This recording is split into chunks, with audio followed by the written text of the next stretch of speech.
suivi sur mesure. Et surtout, des prix tout doux. 28 Pont de Warche à Malmedy. Impact FM vous ouvre son antenne. Il est déjà 8h08. Et nous sommes à nouveau en direct sur Impact FM et Impact News pour ce nouveau 8h08 que nous allons consacrer à Inner Wheel, à la balade Inner Wheel, la balade annuelle pour la 14e édition déjà. Et nous en parlons avec Marie-Françoise Vassen. Marie-Françoise Vassen, bonjour Marie-Françoise. Bonjour Patrick. Ça va bien depuis l'année dernière? Très bien. Vous venez annuellement maintenant. C'est notre rendez-vous annuel. C'est notre rendez-vous annuel et Dieu sait si ça passe vite un an. Hein. J'ai l'impression que vous êtes venu dire. Oui. Alors, vous êtes média manager du club Inner Wheel. Pouvez-vous un peu présenter ou représenter ce club pour les personnes qui nous écoutent hors zone? Bien sûr. Donc Inner Wheel Fagnes est un service club féminin qui compte 35 membres issus de la région de Wem, Malmedy, Stavelot, Spa et Trois-Ponts. Alors, si nous nous réunissons régulièrement pour diverses activités qui resserrent nos liens d'amitié, qu'elles soient culturelles, sportives, gourmandes, il ne faut toutefois pas perdre de vue que l'essence même d'un service club, c'est d'organiser des événements, des actions qui vont nous permettre de générer un maximum de bénéfices que nous allons reverser aux diverses œuvres que nous choisissons de soutenir chaque année.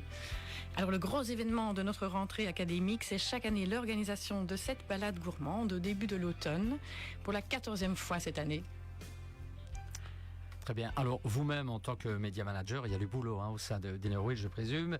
Quelles sont les œuvres que vous avez eu l'occasion justement de soutenir depuis votre création il y a 20 ans déjà? Oui, déjà. Alors, parmi les œuvres que nous avons pu soutenir depuis notre création, vous l'avez dit en 2005, on peut notamment citer le Centre de jour Le Relais, les Cliniques Loun, l'ASBL Tournesol, le Craxaton, la Fondation Léon Frédéric, qui est active dans la recherche contre le cancer du sein, l'ASBL Osmose également, qui forme des chiens d'assistance pour les personnes en situation de handicap ou souffrant de cécité.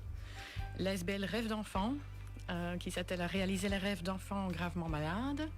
L'AEC, qui est une ASBL qui vient en aide aux enfants cancéreux ainsi qu'à leurs familles.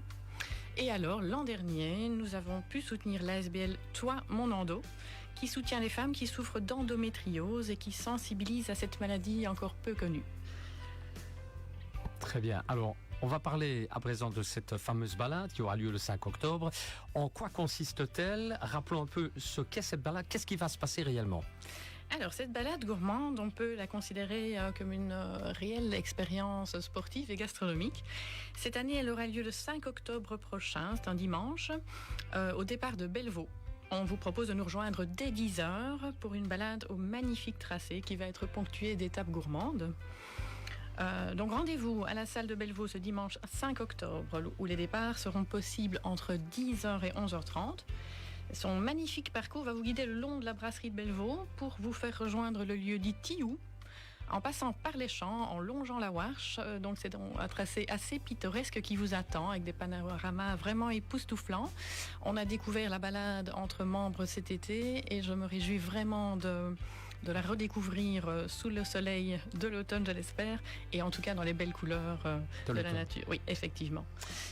Alors, après être monté en direction de Cleanval, quelques-unes de nos membres vous accueilleront en pleine nature pour vous servir un apéro, une bière, une coupe, un soft si vous voulez démarrer plutôt en douceur. Le tout, bien sûr, accompagné de petites choses à grignoter, pour la plupart élaborées par nos membres, et on les remercie déjà, d'ailleurs, pour leur investissement. Ensuite, vous traverserez Cleanval en direction de Ronhy, où vous allez vous balader jusqu'à une belle clairière où d'autres membres du club vous attendront pour vous servir l'entrée. Et cette année, on a choisi de mettre à l'honneur un produit bien local qui est la truite fumée. Je ne vous en dis pas plus pour le moment, ce sera une surprise à découvrir. Ensuite, doucement, il sera temps de reprendre le chemin vers la salle de Bellevaux, où une troisième partie de nos membres vous accueillera pour déguster un plat typiquement de saison. Ce sera un civet de gibier, dans le confort de la salle donc. Évidemment, le tout sera suivi d'un café et d'un dessert fruité. Voilà, on va rester dans la surprise en tout cas et surtout une journée d'exception qui s'annonce. Comme vous l'avez dit tout à l'heure, tous les bénéfices de cette balade seront reversés aux œuvres que vous soutenez. Quelles sont justement les œuvres que vous allez soutenir cette année? Est-ce qu'on peut un peu les présenter en deux mots? Bien sûr. Alors cette année, notre présidente Sabine Victor, à qui je fais un gros bisou ce matin, a fait le choix de soutenir 2 ASBL. Donc premièrement, nous allons soutenir cette année le centre médical héliporté de Bras-sur-Lienne, le CMH comme on l'appelle, et qui est un service médical d'urgence et de réanimation par hélicoptère. Il est disponible, comme vous le savez sans doute, 24 heures sur 24 et 7 jours sur 7. Et il est commandé par le 112. Son but, c'est de venir en aide à toute personne en situation de détresse, en particulier dans les zones qui ne sont pas desservies par un SMUR. Alors, vous vous en doutez, pour ce faire, il faut évidemment un équipement logistique et technologique de pointe. Alors, on peut se poser la question, comment est financé ce CMH? Il faut savoir que le CMH n'est pas financé par l'État, même si toutefois il est déclenché par le 112. C'est-à-dire que l'ASBL gère son propre financement, issu principalement des cartes d'affiliation des membres, des facturations aux patients, aux mutuelles, ainsi évidemment que de dons. Et c'est là qu'on intervient, évidemment. Exactement. Donc les CMH, il faut savoir que c'est 4 interventions par jour depuis sa création il y a une trentaine d'années maintenant. Et c'est des millions de vies sauvées. Pour ce faire, il y a un nouvel hélicoptère qui a été acquis dernièrement, très beau projet, et un futur projet qui est un déménagement prévu vers une nouvelle base héliportée.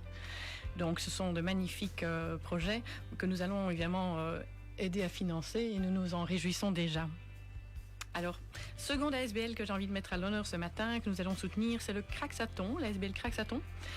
L'ASBL Craxathon vise à assurer du bien-être aux personnes qui sont atteintes d'un cancer dans la région de Malmedy. En 2018, cette ASBL a organisé son premier Craxathon sur la piste d'athlétisme de Malmedy. Le but, c'était d'accomplir en 25 heures un maximum de tours de piste parrainés en soutien aux personnes touchées par le cancer. Et chaque fois, il s'agit d'un week-end festif avec des concerts, repas, hommages aux patients et aux super cracks, comme on les appelle, qui malheureusement sont parfois partis trop tôt. Concrètement, qu'est-ce que cette ASBL va mettre en œuvre afin de venir en aide aux personnes atteintes d'un cancer? Eh bien, l'idée, c'est d'aider à surmonter tous les désagréments des traitements, d'améliorer la qualité de vie des patients. Et vous l'avez sans doute appris dernièrement, donc le week-end dernier, un nouvel espace bien-être indépendant, l'espace Arduina, a été inauguré à Malmedy.